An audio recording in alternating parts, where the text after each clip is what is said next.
run of the reverse schemes. So there's a whole set of modern sector activities that are impinging negatively on the forest.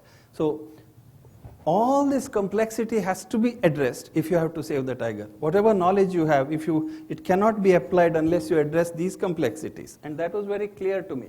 Rural development, for example, remote communities need roads. Millions of rupees are put in to open up roads, whereas that guy's assets will be a few hundred rupees. He won't be bought out, but roads will be put in. There are various reasons why this is happening. Tourism, which is now, some of you may have visited parks like Bandhavgarh and Khana, where ecotourism is becoming another pressure on the wildlife. After the wildlife is recovered, the tourism industry in a very short-sighted way comes in and strangles the park and starts pressuring the forest.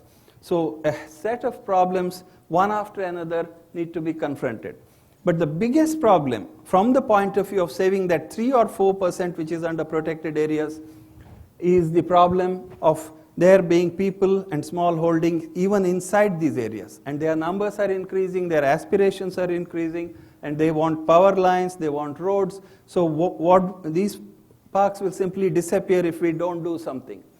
And it leads to huge conflicts. This is a rice farmer, his whole field trampled by elephants. He's trying to grow rice. And then retaliation follows. This is trying to raise cattle in tiger country. The tigers will catch and eat the cows. They are much more easy to catch than the wild prey. And that leads to poisoning of tigers. So this conflict is a real issue. It cannot be wished away saying everybody can live together here. This guy, I took him to the hospital. He was mauled by a bear. His whole skull was ripped off. He survived because we managed to get him to the hospital. He just lost an eye. So right from the beginning of my research, I knew I had to engage with the process of building a network of support for conservation. And the way I did it was, a lot of young people came to me as I was doing research from the small towns. Actually, 1 or 2 are in this audience also. They would say, we want to participate in the field work.